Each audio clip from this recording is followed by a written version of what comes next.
major U.S. company just sent huge FU to Trump and his supporters at NASCAR. Big mistake. In the past few weeks, several yellow-bellied CEOs have distanced themselves from President Donald Trump. But few of those businesses serve President Trump's core supporters. Until now.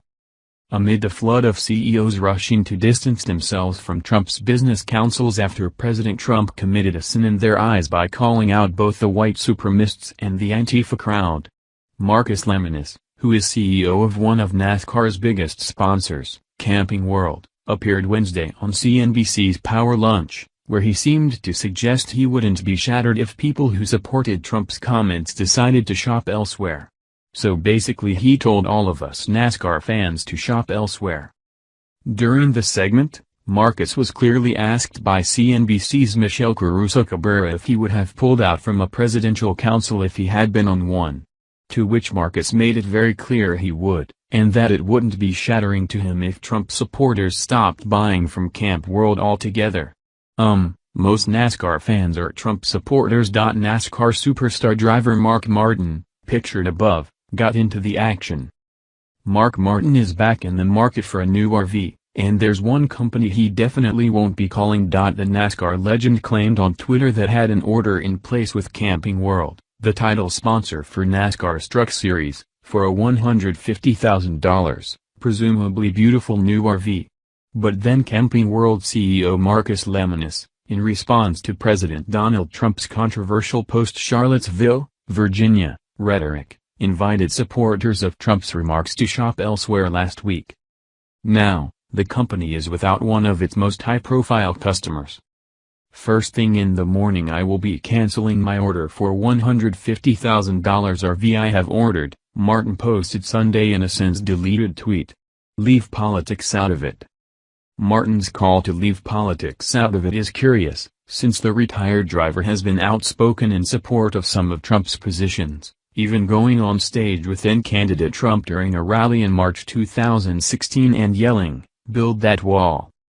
Given how popular Martin is with NASCAR diehards, however, his stance against Camping World could spark considerable backlash against the company.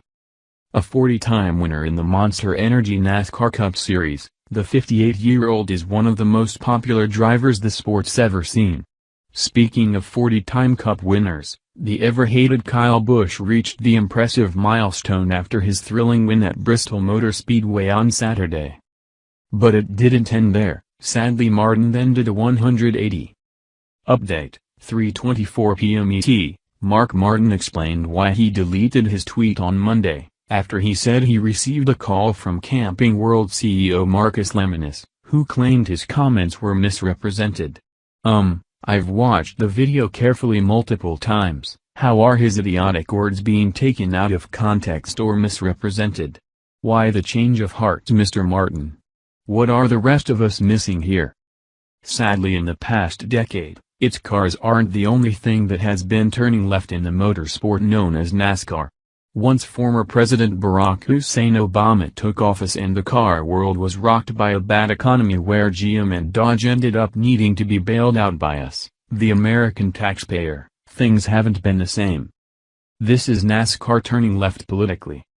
After a season of milestones for NASCAR Drive for Diversity graduates competing across NASCAR National Series, the industry's flagship development program for multicultural and female drivers has announced that 6 drivers will join its 2017 class.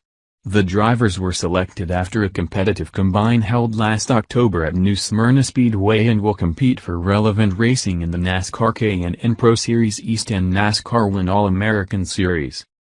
The 2017 class features a former NASCAR Peak Mexico Series champion, the granddaughter of one of the sport's female pioneers, and NASCAR Drive for Diversity's first sibling teammates.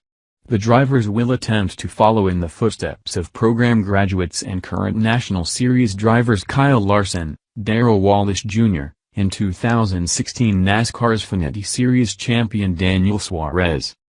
Now more than ever, we're seeing the impact of NASCAR's development program in producing drivers who excel at the highest echelons of our sport, said Jim Cassidy, NASCAR Senior Vice President of Racing Operations.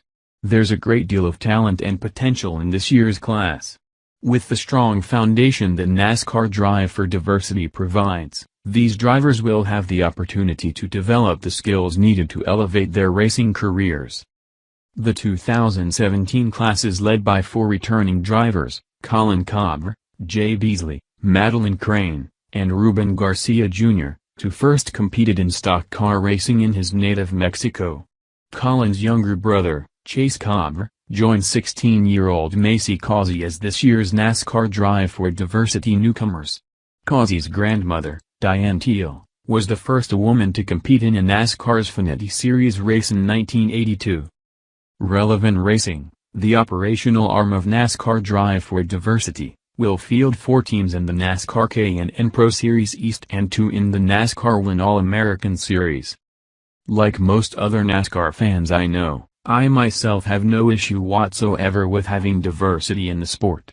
But when the NBA has 74% black players, and the NFL has 80%, but they have no so-called diversity programs, it just makes me wonder. Why do we always need diversity when a certain sport is ruled by a majority of white players or drivers but not the other way around?